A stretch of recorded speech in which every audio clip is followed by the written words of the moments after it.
નારદે જોયું મહાદેવની સામે ચિત્ર વિચિત્ર મહાદેવનું રૂપ છે. થોડી જટા બાંધેલી, થોડી વિખરાયેલી છે, પથરાયેલી છે, વિખરાયેલી છે. કોઈ સર્પ જટાની ઉપર તરફ જઈ રહ્યો છે, કોઈ સર્પ જટાથી નીચે આવી રહ્યો છે, કોઈ સર્પ જટાની લટમાં વીંટાઈ રહ્યો છે, કોઈ સર્પ અંગ પરથી ધરતી પર સરકી રહ્યા છે, કોઈ સર્પ ધરતી પરથી અંગ પર આવી રહ્યા છે, કોઈ સર્પ આ બાહુથી બીજી બાહુ પર, કોઈ સર્પ ગળામાં વીંટાઈ રહ્યા છે. આવું પૂરું અંગ સર્પથી લપેટાયેલું છે શંકરનું. તદા પ્રસન્ન મુખ મુદ્રા છે. અને મહાદેવજી આમ આંખની પાપણને થોડીક નીચી કરે ને ત્યાં નીચે ભસ્મનો ઢગલો થાય, એટલે તો ભસ્મ લગાવી છે. આંખ આમ કરે ને ત્યાં તો નીચે વિભૂતિ ખરે, ભસ્મ પડે, એટલી તો ભસ્મ લગાવી છે. આમ શંકરનું કપાળ ભેગું થાય તો નીચે ભસ્મ પડે, શંકર બોલે તો નીચે ભસ્મ ચડે, શંકર પાપણ આમ કરે ત્યાં તો ભસ્મનો ઢગલો થઈ જાય નીચે. આવે એટલું તો ભસ્મ લગાવે છે. હવે આની હારે કોણ પરણે? નારદ ને દેવતાઓ હશે, પ્રભુ આ તમારું રૂપ તો જો, આટલી અંગ પર તમે ભસ્મ લગાવેલી છે કે તમે બોલો તા ભસ્મ નીચે પડે, તમે આંખ આમ પલકારો કરો તા ભસ્મ નીચે પડે. આવું તમારું વિકટ રૂપ પરમાત્મા કપર દેહે શંકર.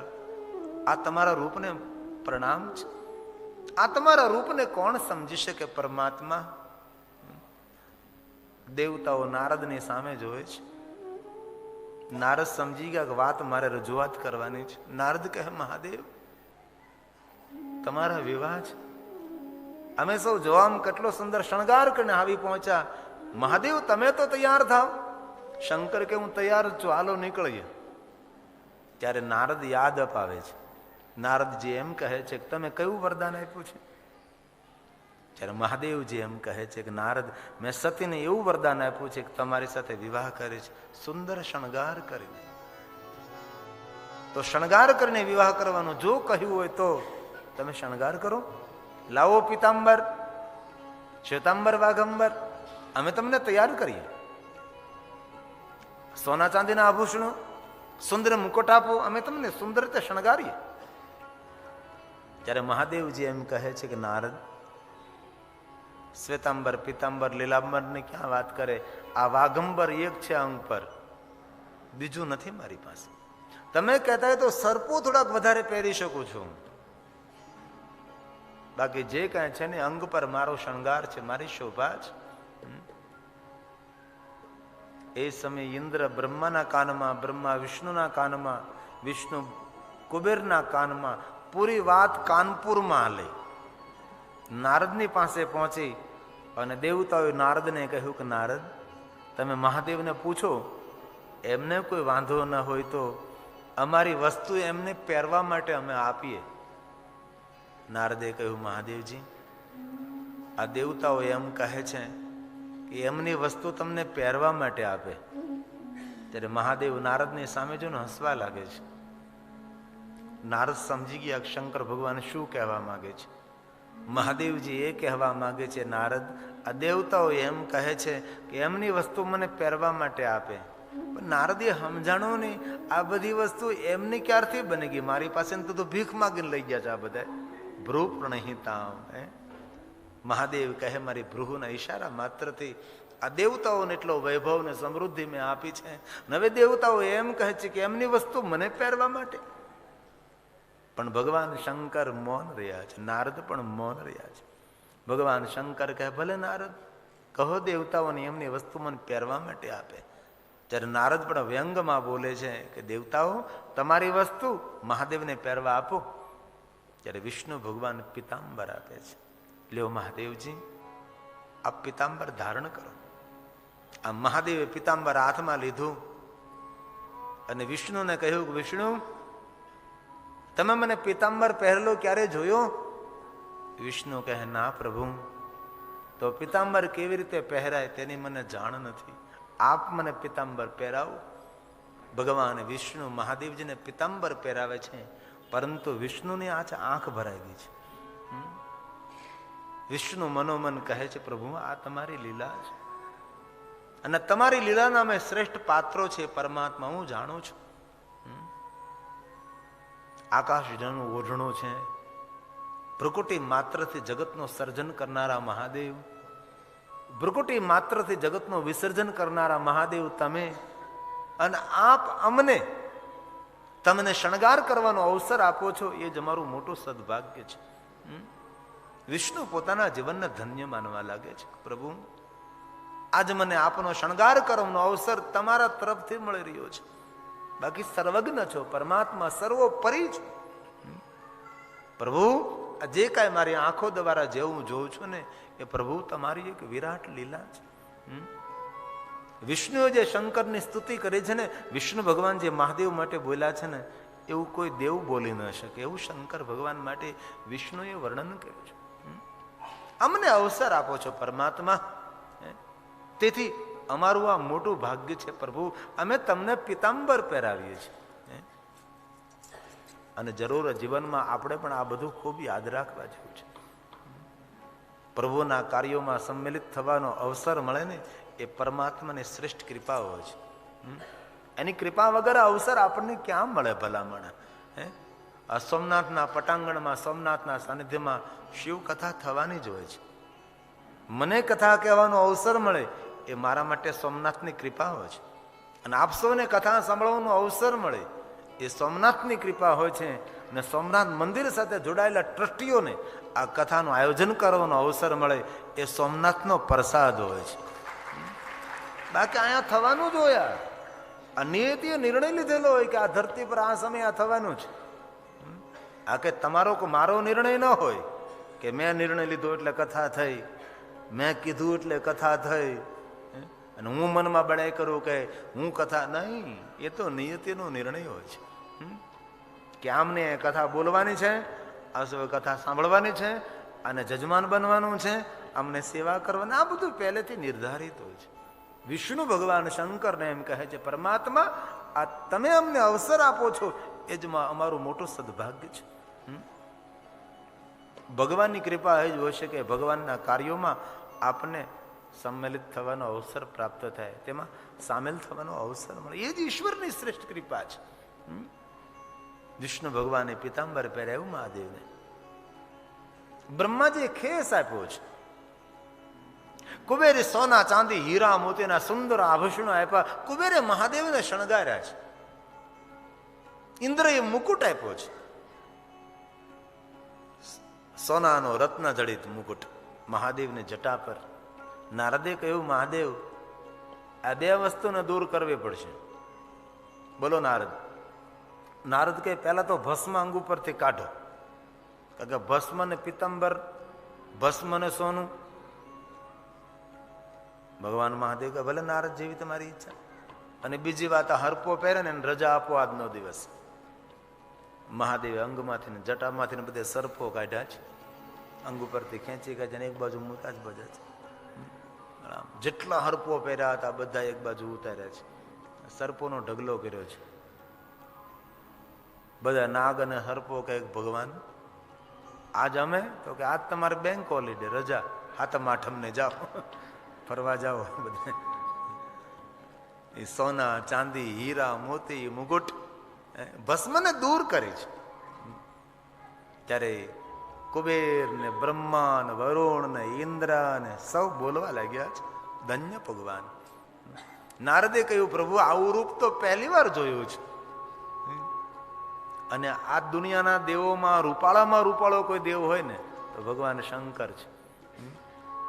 પણ એ તો ભસ્મ લગાવી રાખે છે, એવો વેશ ધારણ કર્યો છે કે તેના રૂપની કોઈને જાણ નથી. નિજી રૂપ અને બાહ્ય રૂપ પણ જેનું સુંદર એ શંકર છે. અને ઘણા માણસોના મનમાં એ વહેમ છે કે શંકર કાળા છે. શંકર ભગવાન કાળા નથી. મહાદેવનો વર્ણ કેવો છે? રહેનારું નિરંતર નારદ એક પાત્ર એવું છે, પ્રસંગોને દીપાવે છે. દક્ષને કહે છે, દક્ષ, આપના પુત્રે સતીને વિવાહ મંડપમાં પ્રવેશ આપો. દક્ષ પોતાના પુત્રી સતીને વિવાહ મંડપમાં પ્રવેશ આપે. સતી વિવાહ મંડપમાં પ્રવેશ કરે, ભગવાન શંકર ઉભા થઈને સ્વાગત કરે છે. ત્યારબાદ સતી ભગવાન શંકરને પુષ્પમાળા અર્પણ કરે છે. શંકર ભગવાન પુષ્પમાળા સતીને અર્પણ કરે છે. આવું સુંદર એક વિવાહ વિધિ છે. કેટલું સુંદર! આપણી પરંપરા કેટલી સરસ કે વિવાહ મંડપમાં કન્યા આવે એટલે વરાજાએ ઊભા થવું પડે છે. શા માટે? શંકર ભગવાન ઊભા થઈ અને સતીનું સ્વાગત કરે છે. શંકર ભગવાન એમ કહે છે કે દરેક પુરુષે નારીનું સ્વાગત કરવું, નારીનું સન્માન કરવું. ભલે નારીનું સન્માન ન કરીએ પણ અપમાન કરવાનો તો આપણને કોઈ પરવાનો આપ્યો જ નથી. નારીને સન્માન કરીએ ન કરીએ, કરો તો બહુ સારું. અને જેના ઘરમાં નારીનું સન્માન થાય તેના ઘરમાં દેવતાઓ નિત્ય નિવાસ કરે છે. આ શંકરે ઉભા થઈને સતીનું સ્વાગત કર્યું. શંકર ઉભા થઈને સ્વાગત કર્યું, તેના બદલામાં સતીએ શું કર્યું? તો કે તેને ફૂલનો માળા પહેરાવે છે. કેટલો સુંદર! આમ શિષ્ટાચાર કેટલો સરસ છે. અને આપણે શિવાલયમાં જઈએ તો શું છે? બધું છે. શિવાલયમાં આપણે દર્શન કરવા જઈએ તો શંકર ભગવાન એમ કહે, હે માનવ, હે પુરુષ, જરા જો, દેવોનો દેવ છું, હું નીચે બિરાજુ છું. તારું દાંપત્ય જીવન તારે દિવ્ય બનાવવું હોય તો મેં પણ પાર્વતીને સુંદર ઊંચું સ્થાન આપ્યું છે. હું નીચે બેસું. કેટલો સુંદર મહાદેવજી આપણને સંદેશ આપે છે. પુરુષને કહે છે, હે પુરુષ, તારું દાંપત્ય જીવન તારે દિવ્ય બનાવવું હોય, તારી નારીનું સન્માન કરજે, તેને ઊંચું આસન આપજે. શિવાલયમાં પાર્વતીની ઊંચાઈ છે, શંકર નીચે બેઠા છે. પુરુષને કહે છે શંકર ભગવાન, નારીનું સન્માન કરજે. ત્યારબાદ નારી મહાદેવનું દર્શન કરવા જાય છે.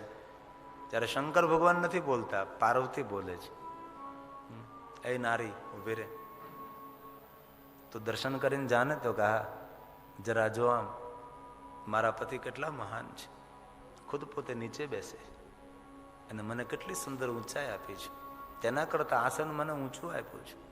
હે નારી, આમ જરા જો, કેટલો સુંદર મારો વ્યવહાર છે. પાર્વતી કહે છે, હે નારી, યાદ રાખજે, તારો પતિ તારું સન્માન કરે, તારો પતિ તને ઊંચા આસન ઉપર બેસાડે. હે નારી, મારી વાત યાદ રાખજે, મારા પતિએ મને ઊંચું આસન આપ્યું છે, તેથી તો મારા પતિને મેં આગળ રાખ્યા છે. તું પણ તારા પતિને આગળ રાખજે. તું આગળ ન થઈ જતી, મેં મારા પતિને આગળ રાખ્યા છે. પાર્વતી કહ્યું નારીને, એક મારો પતિ આગળ છે, ભલે મને ઊંચું આસન આપ્યું પણ શંકરને આગળ રાખું છું. તારો પતિ તને ખૂબ સન્માન આપે, માન આપે, ઊંચું આસન આપે, તેનો અર્થ એવો નહીં કે તું આગળ થઈ જા. તારા પતિને તારે આગળ રાખવાનો છે. કેટલો સુંદર શંકર આપણને સંદેશ આપે છે. જો કે બહેનો તો બહુ ડાયો હોય છે, પતિને આગળ રાખતી હોય છે. કોઈ પણ કાર્યમાં પતિને આગળ રાખ. અમારી આર્ય નારીની એ શ્રેષ્ઠ મર્યાદા છે. ગમે એટલી ભણેલી ગણેલી નારી હોય પણ પોતાના પુરુષને હંમેશા આગળ કરે, હંમેશા આગળ કરે. આપણને અનુભવ છે. આપણે કોઈના ઘરે જઈએ અને બહેન એકલી આપણે પૂછીએ કે બહેન આ કામ છે કેમ થશે, તો એ બહેન તારે શું કહે ખબર? તમારા ભાઈને પૂછી લો, તમારા ભાઈને પૂછીને હું નિર્ણય આપીશ. તમારા ભાઈને પૂછ્યા વગર મારાથી નિર્ણય ન લેવાય. એમને આગળ કરે, તમારા ભાઈને પૂછી લો. બાકી હરામ છે આ પૂછતી હોય તો. પણ વિવેક કેટલો સરસ દેખાડે કે તમારા ભાઈને પૂછીને નિર્ણય લો. બાકી તો પુરુષોને ખબર હોય કેટલું પૂછે છે. પુરુષો પૂછ્યા વગર શ્વાસ લઈ શકતા નથી, એવી હાલત છે. શંકરનો સંદેશ મધુર છે. મહાદેવ તો મહાદેવ છે, એમનું જીવન ચરિત્ર દિવ્ય છે. તેથી તો આપણે કોઈ દીકરીના લગ્ન થતા શું કે શંકર પાર્વતીની સૌભાગ્ય. કેટલું સરસ આપણે કે શંકર પાર્વતી દિવ્ય દાંપત્ય જીવન એ મહાદેવ છે. પુષ્પમાળા વિધિ થાય છે, બિરાજમાન થાય શિવ અને સતી. અંગુષ્ઠની પૂજા, ગર્ગાચાર્ય મહારાજ સુંદર મંત્રો બોલે છે. શિવ અને સતીના લગ્ન, અગ્નિદેવને પ્રગટ, મંગળ ફેરાવો. અંતે દક્ષ પોતાના પુત્રી સતીને ભગવાન મહાદેવ સાથે વિદાય કરે છે. શિવ અને સતીના વિવાહ થયા. કૈલાસના દ્વારે શિવ અને સતી પધારે છે. કોણ સ્વાગત કરે? કોઈ માતા નથી, કોઈ પિતા નથી. શિવ અને સતી કૈલાસના દ્વારે ઉભા છે. જો માં કે બાપ હોય, કોઈ પરિવારમાં હોય તો કોઈ સ્વાગત તો કરે કે મારા દીકરાના લગ્ન છે, મારા આંગણે પુત્ર વધુ આવે. પણ કોઈ નથી. એ અવસર કોને મળ્યો? વિષ્ણુ ભગવાનને મળ્યો છે. ભગવાન વિષ્ણુજી અને લક્ષ્મીજી બંને શિવ અને સતીનું સ્વાગત કરે છે. આમ શિવપુરાણમાં વિષ્ણુનું ચરિત્ર બહુ મધુર છે, બહુ સુંદર ચરિત્ર વિષ્ણુ ભગવાનનું છે. ભગવાન વિષ્ણુ લક્ષ્મીજી શિવ અને સતીનું સ્વાગત કરે. પ્રભુ પધારે છે કૈલાસમાં. સુંદર આસન ઉપર બિરાજમાન શિવ અને સતી દેવતાઓએ પરિક્રમા કરી શિવ સતીનો જયજયકાર કર્યો છે અને વિદાય લઈ લઈને પોતપોતાના લોકમાં સૌ જવા લાગે છે. જે જાનમાં આવ્યા હતા સૌ ગયા. શિવ સતી એકલા પડ્યા છે. સતીનું ધ્યાન ગયું દૂર જરા. સતીએ કહ્યું, મહાદેવજી, આ દેવતાઓ વિદાય લઈને તો જતા રહ્યા છે, પરંતુ મને એવું લાગે છે કોઈ દેવ ઊભા છે ને વાતો કરે છે.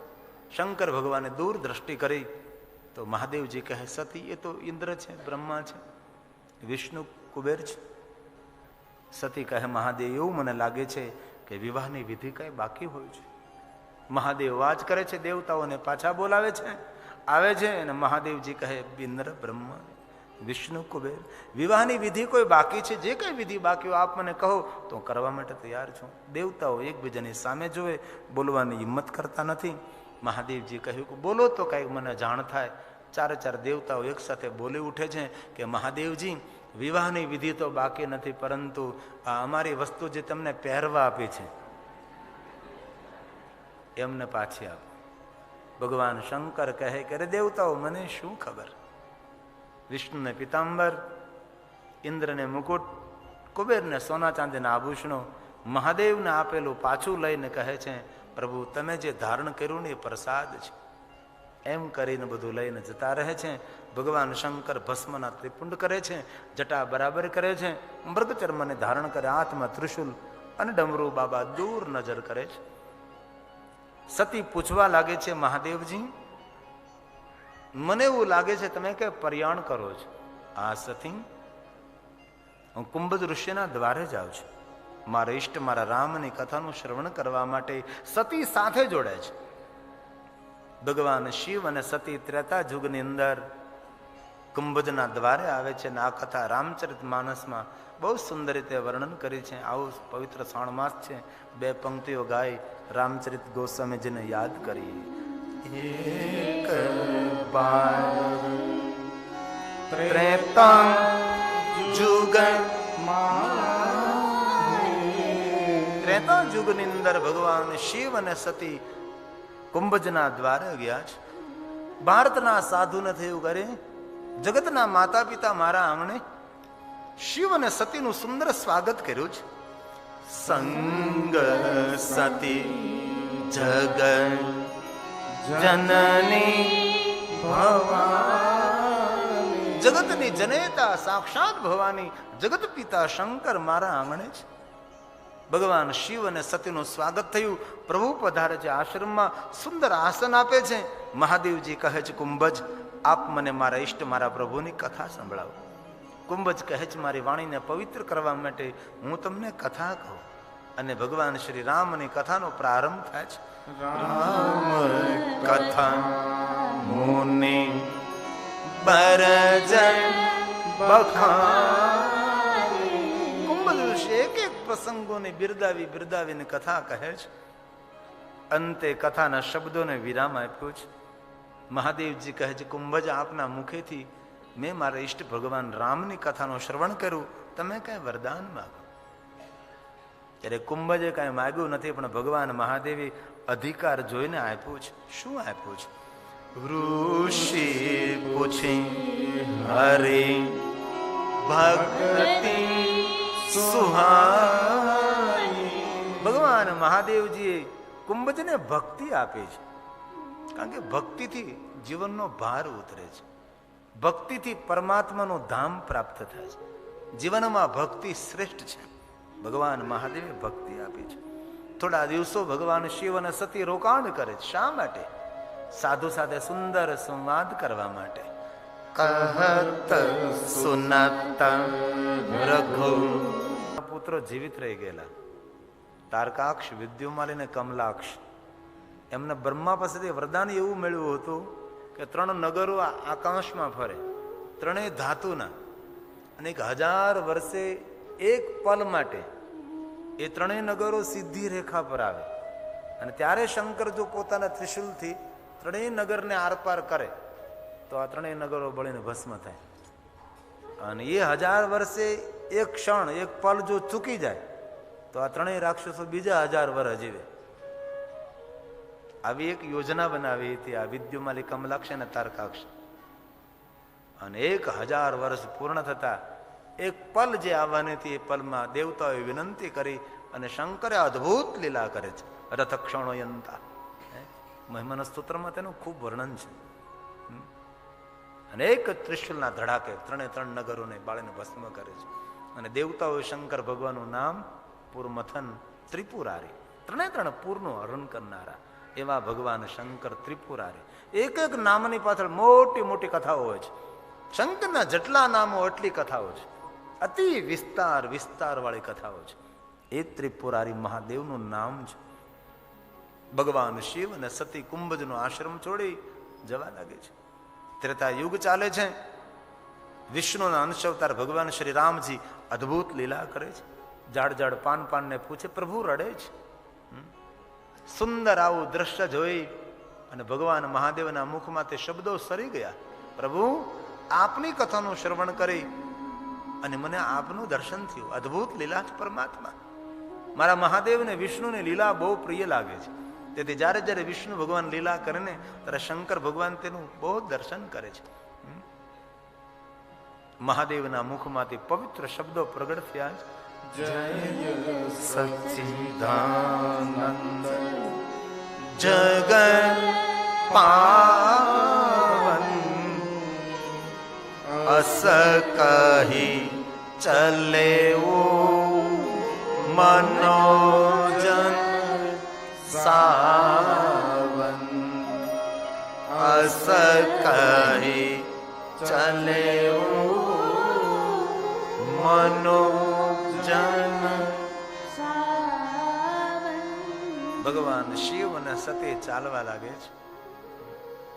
પણ સતીએ કહ્યું પ્રભુ મને સમજાણું નહીં.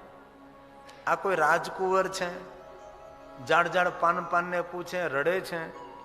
તમે પગે શા માટે લાગો છો ને જય જયકાર શા માટે કરો છો? ભગવાન મહાદેવજીએ સતીને સમજાવવાનો પ્રયાસ કર્યો છે. પણ સતી મહાદેવની વાત માનવા માટે તૈયાર ન થયા. સતી કહે છે હું કસોટી કરું, વિવેક રાખજો. અને કથાથી તમે સૌ પરિચિત, તેથી આ કથાનો બહુ વિસ્તાર કરવાની જરૂર નથી રહેતી ને. સતી જાય છે, સીતાનું રૂપ લે છે, પ્રભુ ઓળખી જાય. અને એ સમયે ભગવાન શ્રી રામ અને સતીનો સુંદર સંવાદ છે. શિવપુરાણમાં તો બહુ મોટી કથા છે કે મહાદેવજી વંદન શા માટે કરે છે રામજીને, એની પૂર્ણ લીલાનું વર્ણન. અને પછી સતી આવે છે. મહાદેવ કહ્યું કેમ સતી પરીક્ષા લઈ આવ્યા? સતી જો સત્ય બોલે તો અમંગળ ન બોલે, પણ જીવનની એક ભૂલ એ હજારો ભૂલોની જનેતા હોય છે. સતી સત્ય નથી બોલ્યા. શું કહ્યું? મેં કોઈ પરીક્ષા લીધી જ નથી. પણ સતી જયારે કહે છે, ત્યારે મુખાકૃતિના ભાવ બદલી રહ્યા છે. શંકર ભગવાને સમજી ગયા કે સતી સીતાનું રૂપ લઈ આવું. મનોમન સતીનો ત્યાગ કર્યો. દેવતાઓએ મહાદેવનો જયજયકાર કર્યો છે. સતી પૂછવા લાગે છે મહાદેવ દેવતાઓ જયજયકાર શા માટે કરે છે? ત્યારે શંકર ભગવાને કહ્યું સતી માર્ગમાં નહીં પણ કૈલાસમાં જઈને કહું. ભગવાન શિવ અને સતી કૈલાસ પધારે છે. સતી પૂછવાની તૈયારી કરે. બાબા ધ્યાનસ્થ. 1 વર્ષની 87,000 વર્ષો વીતે છે. અંતે સતી મહાદેવની પાસે ક્ષમા માગે છે. શંકર પોતાના નેત્રો ખોલે છે અને કહે સતીને સતી બિરાજો, હું તમને આપણા ઈષ્ટ ભગવાન શ્રી રામની કથા કહું. અને મહાદેવજી હવે કથાનો પ્રારંભ કરે છે. લગે કહન હરી કથા રસથી ભરપૂર, રસથી તરબોળ એક એક પ્રસંગોને બિરદાવી. શંકર ભગવાન જેવા વક્તા કોણ? મહાદેવ જેવું વક્તવ્ય કોણ? અત્ર વક્તા મહાદેવો. પણ તે સમયે પ્રદેશ નગરમાં દક્ષ યજ્ઞનું આયોજન કર્યું છે. ભુવનમાં સૌને આમંત્રણ નિમંત્રણ. મહાદેવને સતીને આમંત્રણ નથી, નિમંત્રણ નથી. દેવતાઓ જવા લાગ્યા છે. સતીએ મહાદેવને કહ્યું, મહાદેવ, આ દેવતાઓ કઈ બાજુ જઈ રહ્યા? શંકર ભગવાન કહે, સતી તમે સાંભળશો તો તમને દુઃખ તો થશે, પણ આપ મને પૂછો તેથી હું કહું છું, સાંભળો. સતી અતિ અભિમાન આવ્યો છે. મોટો અધિકાર મળ્યો તમારા પિતાને, મોટું પદ મળ્યું છે. તમારા પિતાને અભિમાન નથી. અભિમાન બહુ નુકસાન ના કરે, પણ અભિમાનની માત્રાઓ જ્યારે વધી જાય ને, તેથી શબ્દ આપ્યો અતિ અભિમાન. આપણને આમંત્રણ નિમંત્રણ નથી, સૌને નિમંત્રણ છે. સતી કહે છે મારે પિતાને તો યજ્ઞ, અને આપણે ન જઈએ. સતી કહે મહાદેવ તમે ન આવો તો ચાલે, બાકી મારે તો જવું જોઈએ. મહાદેવે ના કહી તો પણ સતી જવા માટે તૈયાર થયા છે. શિવપુરાણમાં તેનું વર્ણન છે કે ભગવાન શંકર અસંખ્ય ગણોને તૈયાર કર્યા, એટલા ગણો કે સતી પ્રજેશનગરના દ્વારે પહોંચ્યા, પણ ગણોની જે લાઈન હતી એ કૈલાસના દ્વાર સુધી હતી, સતીની રક્ષા કરવા માટે. પણ જ્યારે કાળ નિકટ આવે છે ત્યારે ભલા કોણ રક્ષા કરી શકે છે? આ સતી પ્રજેશનગરમાં ગયા છે, મહેમાનો અપમાન કરવા લાગ્યા છે, નગરજનો અપમાન કરવા લાગ્યા, કહેવા લાગેલા તમને ક્યાં આમંત્રણ આપ્યું છે? સતીને થયું કે અરે મારા પિતાએ ખરેખર અપમાન, મને આમંત્રણ નથી આપ્યું. સતી મૌન રહ્યા છે. પિતાના આંગણે જાય, મહેમાનો નહીં બોલવાના શબ્દો બોલે. અને સમાજમાં આવું પણ આપણે ઘણી વાર જોઈએ છે. બે ભાઈઓને વ્યવહાર ન હોય ને, એમાં મોટા ભાઈને કઈ ઘરે કઈ પ્રસંગ હોય, નાનો ભાઈ હાજર ન હોય ને ત્યારે મહેમાનોને એમાં બહુ રસ પડે, ઉણપ ગોતે. અહીંયા પણ એવું થયું, મહેમાનો ખુશફુસ કરવા લાગ્યા, વાતો કરવા લાગ્યા છે, પણ સતી મૌન રહે છે. ધીમે આ ડગલા ભરતી ભરતી પિતાને આંગણે ગઈ છે. મહેમાનોની વચ્ચે બેઠેલી માં છે. માં વીરણી આમ સતીને જોવે છે, દોટ મૂકીને આગળ ચાલી છે અને પોતાની પુત્રી સતીનું સ્વાગત કર્યું છે. માને દીકરી ભેટીને મળ્યા છે. સતી પોતાની માના ખંભા પર માથું નાખે, માં વીરણી પોતાની પુત્રના ખંભા પર, માને દીકરી પ્રેમ ભરીને ભેટીને મળ્યા છે. માં વીરણી કહે છે સતી તારા પિતાએ તને આમંત્રણ નથી મોકલાવ્યો. સતીને બહુ દુઃખ થયું છે. દીકરીનું અપમાન ક્યારેક માં કરે ને તો દીકરીને દુઃખ ન થાય, પણ દીકરીનું અપમાન જ્યારે બાપ કરે ને ત્યારે દીકરી સહન ન કરી શકે. કારણ કે દીકરીનો પ્રેમનો પ્રવાહ મા તરફ જરૂર હોય, અધિકમાં અધિક તો પિતા તરફ હોય છે. તેથી ઘરમાં યુવાન દીકરી હોય ને, કોઈ દી તેનું અપમાન ન કરો, ખૂબ તેને સન્માનિત કરો, ખૂબ તેને પ્રેમ આપો. પિતા ક્યારે દીકરીનું અપમાન કરે તો દીકરી સહન ન કરી શકે. આજે સતીને દુઃખ થયું છે કે મારા પિતાએ મને આમંત્રણ ન આપ્યું.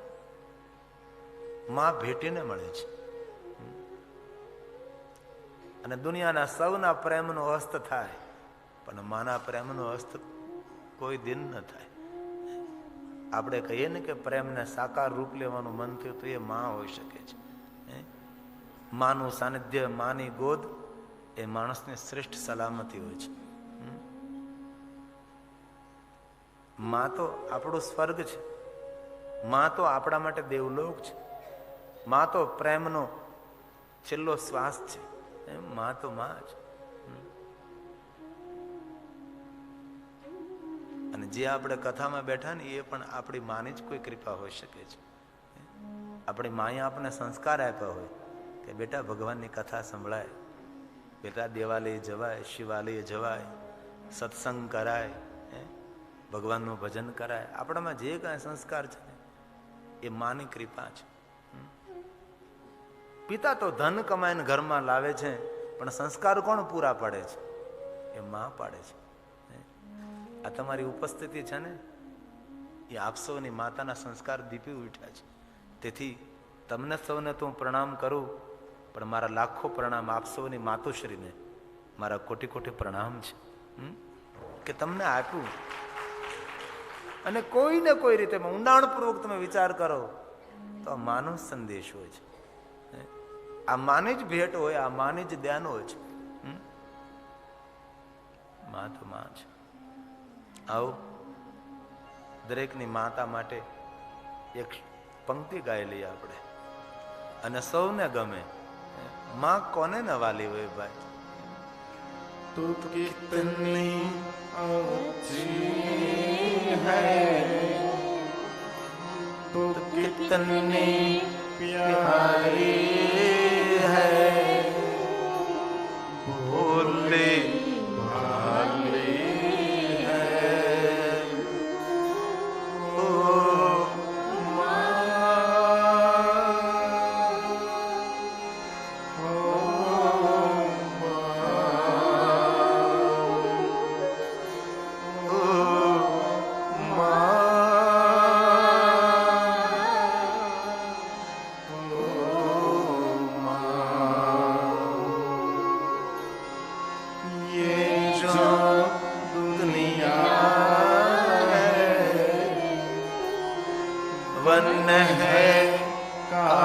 માની ભેટ છે ભાઈ. આમાં કોઈ દુનિયાનો માણસ એવો નથી કે જેને પોતાની માનું દૂધ ન પીધું હોય. અને જે માએ 9 મહિના પેટમાં ઉપાડી, એ તો જેના પેટમાં બાળક હોય ને એ માને ખબર હોય કે વેદના કેટલી થાય. બાળક પેટમાં પરિપક્વ થાય ને, માને પાટા મારે ત્યારે માં બેસી જાય આમ. એ વેદનાનું વર્ણન કોણ કરી શકે? એ તો જેને ગર્ભની પીડા ભોગવી હોય ને એને ખબર હોય. પુરુષો આનાથી વંચિત છે, તેથી તો માનું અપમાન કરીએ છીએ આપણે. બાકી એ પીડાનો અનુભવ જો પુરુષોને આપ્યો હોત ને તો પુરુષોને સમજાય કે આપણી માએ આપણા માટે કેટલી વેદના સહન કરી છે. બાળક પેટમાં હોય ને ત્યારે પડખું ફરે બાળક, માં આમ પડખું ધીમેકથી બેસી જાય, ઉપરથી હાથ મૂકે, બાળક અંદર શાંત થઈ જાય. તમે જરીક વિચારી તો ખરા, આપણે દીકરો જયારે માનું અપમાન કરતો હોય, માનું મોઢું તોડી લે, માં તું બેસ, તને ખબર ન પડે. ઘણી વાર જીવનમાં નાની નાની વાતો આપણે ચૂકી જતા હોય છે અને મોટો અપરાધ કરી બેઠતા હોય છે. મોટી મોટી વાતો તો સૌ યાદ રાખે, પણ નાની નાની વાતો ઘણી વાર ચૂકી જતા હોય છે. તેથી માની સામે કોઈ દી મોઢું ન ચડાવવું ભાઈ. ઘણા છોકરાઓ માનું મોઢું તોડી લે, માં તારે હું છે. આમ બહારથી આવ્યું છોકરું, યુવાન આવ્યો બહારથી, માં કે બેટા તું જેમો, હા. આ કોઈ જવાબ છે? બેટા તારી તબિયત બરાબર નથી, હા. તો પણ માના મુખની કોઈ રેખા ન બદલે. માં સમજી લે મારા છોકરાનું મગજ ઠેકાણે નથી. આજ માં તો માં છે. તેથી મારી હૃદયની એક સાધુ તરીકેની પ્રાર્થના, જો જીવિત માં હોય ને તેને ખૂબ રાજી રાખજો. અને હું તો ત્યાં સુધી તમને કહું છું કે તમે ગમે એટલા મોટા ઉદ્યોગપતિ હો કે ગમે એટલા મોટા ધનવાન હો, પણ સાંજે ઘરે જઈને માને પગે લાગજો એટલું નહીં, માં સૂઈ જાય ને ત્યારે માના પગ દબાવજો. એ જે આશીર્વાદ તમારું જીવન આખું ચમકતું રાખે છે. પણ બહુ છે ને ભેટ એ મારી માની છે. પત્નીની વાત સાંભળીને મા સાથે ઝઘડો ન કરાય ભલા માણા. આજે ઘર ઘર હળગે છે. આ દુનિયામાં બધું તમને પાછું પરિવાર મળે, પણ માની એકવાર આંખ બંધ થઈને માં જતી રહી ને પછી માં પરિવાર નહીં મળે. અને બેટા કહેવાનો અધિકાર આપણી માને આપેલો છે. આપણા માથા પર હાથ ફેરવાનો અધિકાર માને મળેલો છે. પીઠ ઉપર થાબડોનો પીઠ ઉપર હાથ ફેરવાનો અધિકાર માને મળેલો છે. તેથી માને ખૂબ રાજી રાખજો. પુણ્યથી માં મળે છે, પસંદગીથી પત્ની મળે છે. ઘણી વાર ચૂકી જાય છે આપણે, ઘણું બધું ચૂકી જાય છે.